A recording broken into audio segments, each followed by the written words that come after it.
We are now more than a few days into the new league year, and some teams have made franchise-altering decisions, such as the Colts signing Phillip Rivers and giving up their first-round pick for defensive lineman DeForest Buckner. Another team in the Colts division, though, has made some franchise-altering decisions as well, and that's what we'll discuss in today's video, is what are the Houston Texans doing? But before we get started, make sure to like the video and subscribe to the channel, as all support is very much appreciated. Now let's begin. Let's start off the video with this. How in the world does Bill O'Brien still have a job? Not only that, but what was the Texans' upper management thinking when they gave him a promotion? From an outside standpoint looking in, I don't know why the Texans thought giving him complete roster control was the right thing to do in the first place. O'Brien started off his tenure as the general manager / head coach by trading star wide receiver DeAndre Hopkins to the Arizona Cardinals for virtually nothing. I think it's more than fair to say DeAndre Hopkins is, at worst, a top 3 or 4 receiver in the NFL, and to only get a second-round pick and a swap of fourths while bringing in a washed-up running back is awful for the Texans. Not only is that bad for the Texans, but what makes matters worse is the Vikings received nearly half of a draft from the Bills when they traded receiver Stefon Diggs, as they received a first-round pick, a 5th, a 6th, and next year's 4th. I'm no rocket scientist, but I can't even begin to understand what Bill O'Brien's thought process was going into this trade, and furthermore why he ever accepted it.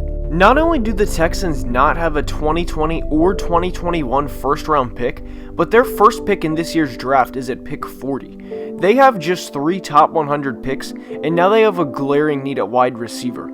Whether or not you like Will Fuller, he is not a number 1 wide receiver, and he has played in just 18 games in the past 2 years. He certainly cannot replace DeAndre Hopkins, and neither can newly acquired Randall Cobb.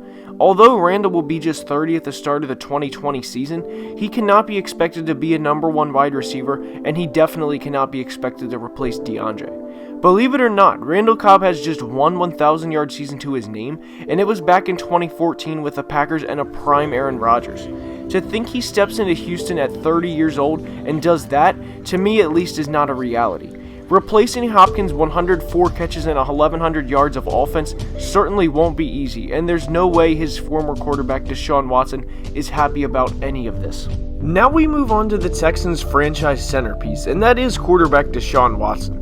Most teams try to build around the quarterback or give them good pieces to work with, like we see what the Bills are doing in Buffalo right now, as they've gave Josh Allen players like Devin Singletary, Cole Beasley, John Brown, and Stefon Diggs all within the past 2 offseasons. Their future looks bright, and the front office has done everything they can to get Allen and ultimately their franchise pieces to work with. Teams generally don't trade away a great receiver and say to their quarterback, figure it out and good luck, which is essentially what the Texans are doing to Watson at this moment. And by doing this, there's absolutely no way Watson is happy about any of this. He may say to the media next man up mentality or anything else, but deep down we all know a quarterback wouldn't be happy about a move like this unless the receiver was a huge distraction to the team and was more hurtful to the team than helpful, which DeAndre obviously was not. The next thing we'll discuss relative to the Texans' future plans is their offensive tackle. They traded 2 first-round picks and a second for Laremy Tunsil last year. While Tunsil is a great player and a franchise left tackle, that leaves the Texans handcuffed in terms of what they can do in the draft. Yes, Tunsil paid off in the first year with the team as he made the Pro Bowl, but at what cost? They still haven't agreed to a long-term deal, and I would like to think at this point in time, they franchise tag him before he would ever hit free agency. However, nothing is guaranteed, especially with Bill O'Brien, so who knows what they do with Tunsil. If the Texans do let him walk in free agency after trading all of that draft capital for him, then they might as well trade Deshaun Watson as well and get what they can for him while the iron is still hot.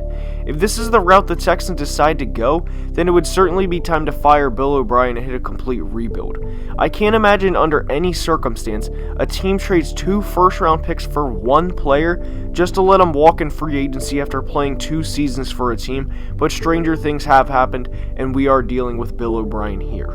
Next we discuss this, and the first part doesn't have anything to do with Bill O'Brien because it was out of his control at the time, but the Texans traded both Jadeveon Clowney and DeAndre Hopkins and did not receive a first round pick.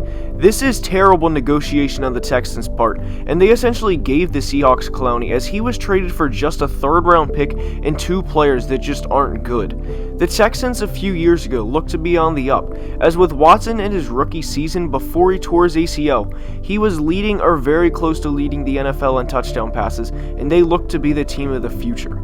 Watson to Hopkins seemed like it was going to be a decade-long type thing, as at the time Deshaun was 22 and DeAndre was just 25. However, less than 3 years later, this franchise looks to be in shambles, as all they have left is Watson and JJ Watt. Laremy Tunsil's future with the team at this point in time is a huge question mark, and Will Fuller has done nothing to show he's a true number 1 wide receiver in the NFL. The problem the Texans face now is Deshaun is too good of a quarterback to rebuild or lose games with, but on the other side of the coin, he has no weapons around him.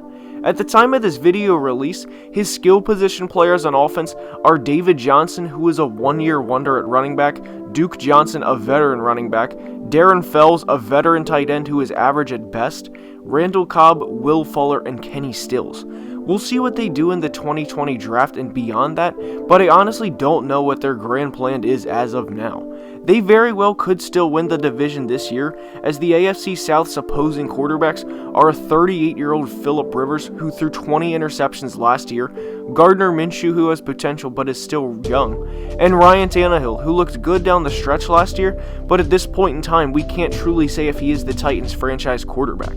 The Texans could very well win the AFC South again, only to get absolutely mauled by a Kansas City or Baltimore in the playoffs. I just simply don't understand Bill O'Brien's vision for this team at this point in time. Anyways, that's all I have for today's video. I hope you enjoyed, and if you did, please like the video and subscribe to the channel, and I'll see you next time. Have a great day.